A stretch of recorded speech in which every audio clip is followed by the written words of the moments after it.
Na aula anterior, falamos sobre tensões criativas e a importância de tratá-las na organização orgânica.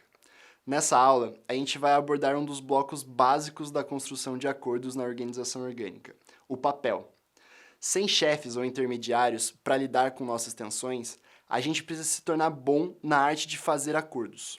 O papel dentro do O2 é um tipo de acordo que serve para dar clareza sobre o trabalho realizado, em 3 aspectos: expectativas, ou o que é esperado de mim, objetivos, ou qual é o meu escopo de atuação e limites, e o que é controle exclusivo de alguém.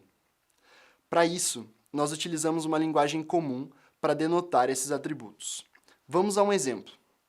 Imagine um papel chamado de produtor de conteúdo. Todos os papéis na O2 têm um propósito, que é uma capacidade, objetivo ou resultado que o papel busca. No caso do produtor de conteúdo, o propósito poderia ser os melhores conteúdos sobre o futuro do trabalho no nosso blog. O propósito mostra para quem está desempenhando o papel a serviço de que essa pessoa está. No caso, fica bem evidente que trata-se de conteúdos para o blog. Provavelmente, conteúdos para o YouTube não caberiam dentro desse papel. Percebam também que o adjetivo melhores revela que o foco do papel é qualidade e não quantidade. O propósito permite que a gente consiga entender o que está dentro e o que está fora de um papel, ou seja, o escopo dele. Mas geralmente, o propósito não é suficiente para dar clareza que as pessoas precisam em torno de atividades. As responsabilidades cumprem essa função, de tornar explícitas ações esperadas de quem faz o papel. No exemplo do produtor de conteúdo, poderíamos ter 2. Primeira delas, produzir conteúdos para o blog da Targetil. Segunda, acrescentar ofertas de serviços nos posts de acordo com as orientações do mago do marketing. É até comum que um papel mencione outro, justamente para dar clareza dessa interdependência entre eles. As responsabilidades são desejáveis nos papéis, mas não obrigatórias. O último elemento do papel são os artefatos, que, assim como as responsabilidades, são opcionais. O artefato serve para centralizar um recurso, ativo ou processo da organização em uma pessoa ou grupo. Quando eu coloco um artefato no papel, eu basicamente estou dizendo que ninguém pode mexer naquilo sem autorização das pessoas que fazem esse papel. No caso do produtor de conteúdo, eu poderia ter o artefato publicações no blog. Dessa forma, fica claro que só quem faz esse papel pode de fato publicar alguma coisa no blog. Pode parecer um pouco estranho isso, mas na O2 partimos do pressuposto que as pessoas têm autonomia para expressar o propósito de um papel que elas fazem.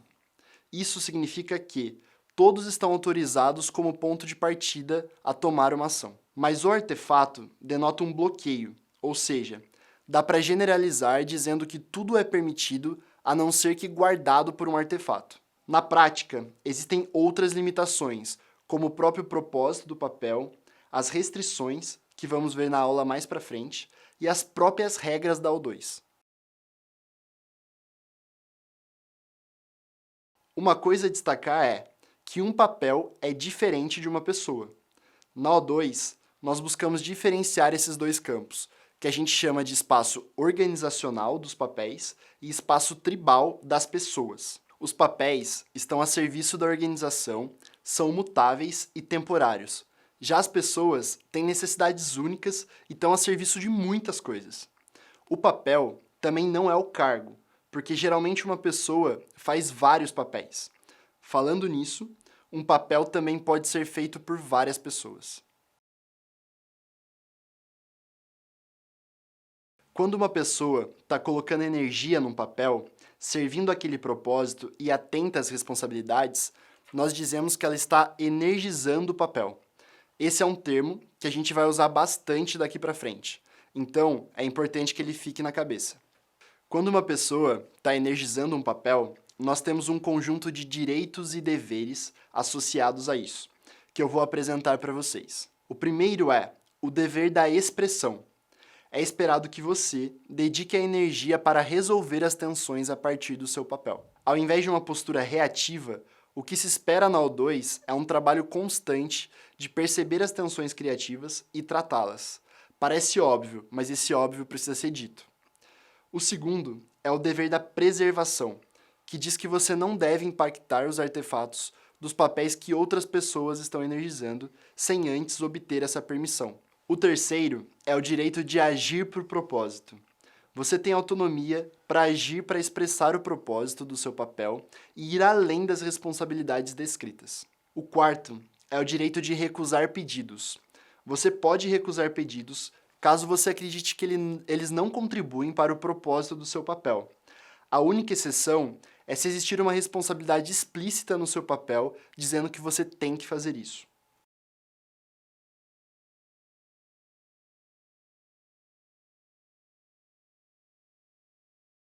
Talvez você esteja se perguntando, por que eu devo usar papéis? Então, eu vou relembrar alguns princípios e benefícios básicos. Papéis dão clareza ao que é esperado de cada um. Dado que não tem nenhum chefe na autogestão, é importante que os acordos estejam bem claros. Papéis também explicitam acordos que podem ser alterados a partir disso. Em geral, a gente não consegue mudar nas organizações aquilo que é invisível ou implícito. Por isso, que é tão importante a gente se dar a oportunidade de esclarecer papéis. A partir deles, a gente consegue promover as evoluções. Mais um benefício é que os papéis dão permissão para pedir coisas sem usar as relações e troca de favores. Como é claro que algo é responsabilidade da pessoa, você pode pedir para ela sem receio que ela encare isso como um favor que precisa ser devolvido. Mais um benefício é que os papéis dão clareza à autoridade de você agir, diminuindo os pedidos de permissão tanto para o chefe quanto para o grupo. Na O2, o papel é usado em diversas situações. Quando eu quero esperar algo novo de alguém, eu posso criar um novo papel ou adicionar uma responsabilidade. Quando eu quero dar clareza para algo feito, eu posso adicionar uma responsabilidade, ou quando eu quero mudar o foco de algo, eu posso mudar o propósito do papel. Quando eu quero que algo pare de acontecer, eu tenho a possibilidade de excluir um papel.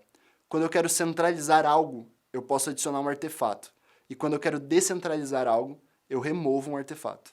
A gente acabou de ver, em detalhes, esse tipo de acordo explícito na autogestão, chamado de papel. Na próxima aula, nós vamos entrar nas interações básicas para a autogestão acontecer, que chamamos de modo revisar e sincronizar. Até a próxima!